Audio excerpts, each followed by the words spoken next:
Welcome back to Guild News. We had quite an exciting week with San Diego Comic-Con, and while making this video, it's only about halfway over. Most of the Dragon Age stuff has kind of already happened, so let's go over what we learned. Now, first we need to actually talk about some posts. Now, early Thursday, Dragon Age posted a few exciting things.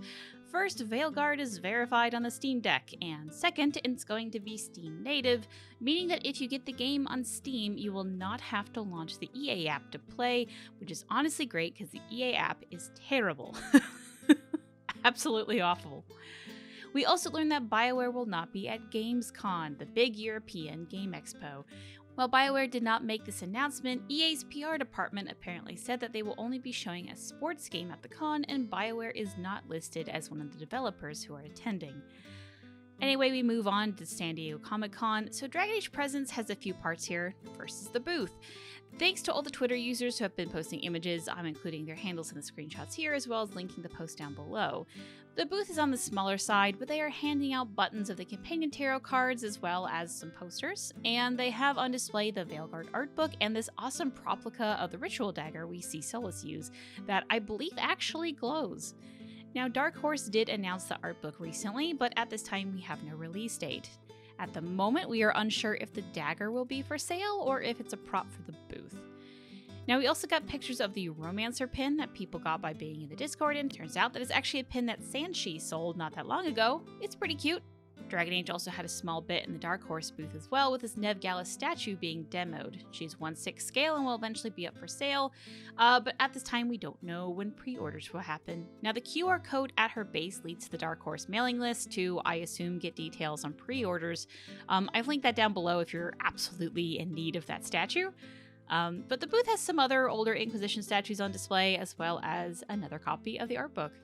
And then we have the cast signing. The voices of Nev, Emmerich, Harding, and Lucanus were all there signing for fans, and a big thanks to Amanda, who will be coming up a lot because they had been awesome for about posting photos and videos and stuff. She said that the cast is perfect, and many of them even read the novels for their role. That night, we also got the most confusing event, the Fandom Party. Now, the best pictures to come out of the event are from Toxie, a cosplayer invited by BioWare who went as Bellara.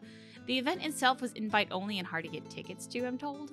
The Fandom Instagram story also had some videos of the day, and you can see some of the Dragon Age stuff if you look hard enough, but it's really a non-Dragon Age event, if we're being honest. Which, by the way, I archived the Fandom story and uploaded it to YouTube, so link to that down below, but because it has a lot of music, it was slapped by the music police and might not be available in all areas. If you can't see it, you're really not missing much. It's just a lot of Jason Derulo songs, to be honest. It's also unlinked, so it won't appear in my video catalog, so you have to actually use the link below. Now, this is an influencer event that EA has a history of hosting, and they just kind of threw Dragon Age in there so people would post pictures with the Dragon Age branding on it for brand awareness. Now, there was a scavenger hunt. Here's a picture of it by Toxie. However, I'm told the prizes that they had prepared got stuck in customs, so I actually have no idea what happens to those now. There was also this really awesome photo booth, which I love this skate. I want this outside of my shitty apartment so bad. But inside was a green screen, and I believe this shot from Instagram is what the pictures would end up looking like. Also, yes, Jason Derulo was actually there and did perform a concert, likely because he was already at the Comic-Con promoting a comic he had made based on, the blurb said his TikTok character. I'm so confused by that sentence. I'm 30. What is TikTok? What is this? But it was kind of a strange event if you are an introverted nerd of Dragon Age like myself. And finally, we have the cast panel. Now, at this time, we have a few videos from Amanda and a live tweet thread from Twitter user called Fee, but we are awaiting a proper recording of it. We were promised an official one, and at this time, a fan recording of the whole thing has not publicly surfaced. But yeah, I'll link below to the Twitter threads that has all the info, and most of the stuff are fun little character facts more than anything.